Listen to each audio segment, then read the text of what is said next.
What's up? This is the Violent Casket, home to the lamest taste. You can check me out on Instagram, YouTube, and Twitch, where you can check me out all one word, the Violent Casket. Subscribe, like, and comment. Hit the bell for much, much more.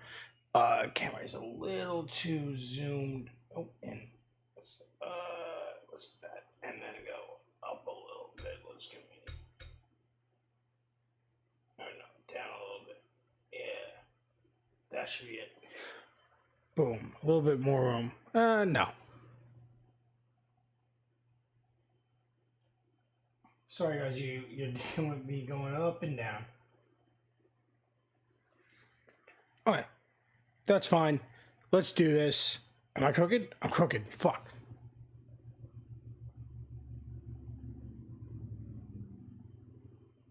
You don't watch me do my whole setup here. This is crazy.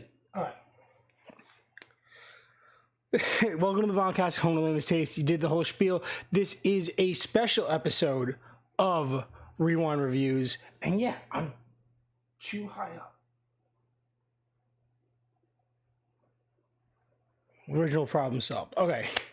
A special episode of Rewind Reviews is a mini episode, not a numbered episode, so it's not covering a series, trilogy, or franchise or anything like this. This is a single set movie. This is The Day After Tomorrow, a movie that came out in 2004, starring none other than Jake Gyllenhaal, Dennis Quaid, Emmy Rossum, that would go on to be the main character of Shameless.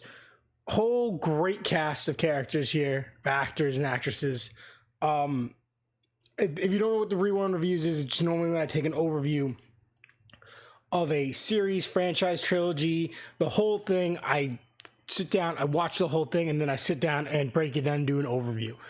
Mini episodes is when I take a singular episode, like a singular movie, and I talk about it, but it's a movie that's way too old to be part of my casket reviews. This movie came out in 2004, so that's one of the things. The other thing is that I feel like certain movies I talk about either had such an impact on an industry or a genre or just withstood the test of time. And I personally think that this movie completely withstood the test of time after watching it recently. It's currently available on Hulu.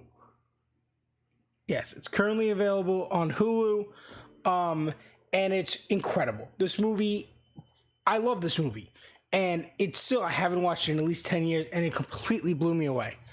I'll go right out of the gate. I don't normally do this. 4.7 was my rating for this. I love this movie. I think that everyone did a good job. I think that the premise of this movie is really solid. I think there's a lot of world and story building, like early on. Like, I was watching this with my wife, and when the wolves came out, she's like, what the heck is that? And I'm like, oh, that's connected to the earlier scene where we kept getting glimpses of the Central Park Zoo over and over and over again.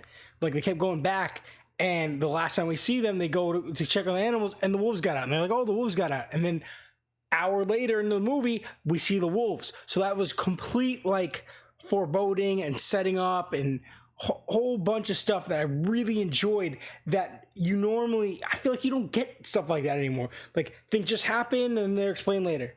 Like, things happen to explain something later. Like, that's the right way to do it. I really enjoyed that. I really enjoyed this movie. Visually, it looks incredible. It's 20 years old. This movie, it's currently 2024, and that is 20 years old. And watch this movie right now, you'll be like blown away. You're like, what? This is a 20-year-old movie? So good. Start to finish. A little bit of cheese, a little bit of corny, lot of information tucked into this.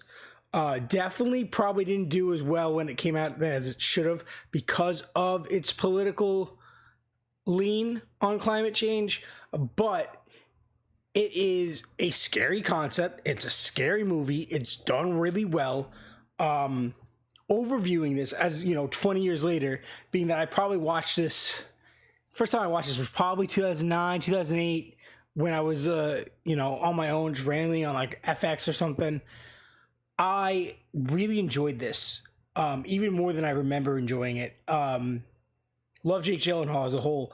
This is a great movie. This really is just a solid movie. Highly suggested if you need a random like throwback movie night. The Day After Tomorrow. You got a slight bit of romance. You got a slight bit of drama. You got a lot of like just good like physical representations of society even now today. You get to see old New York City before all everything went straight curtain wall glass. You get to see brick building New York City. Really solid throwback movie here. So yeah, mini review, mini episode of Rewind Reviews. 4.7 out of 5. It's a solid movie. Great cast, great editing, great visuals, shot selections out of this world. Special effects here are breathtaking. To think that this was done in 2004 and better than some things that we see today is nuts. Check it out, guys. Get in the comments, talk about it. Stay tuned for the next episode of Rewind Reviews. Will be coming shortly. Thank you guys so much. This is the home to Lame Mistakes. This is the Vinyl Casket. You can check me out on Instagram, Twitch, and YouTube, where you can subscribe, like, and comment. Hit the bell for much more, and do me a massive favor and stay lame.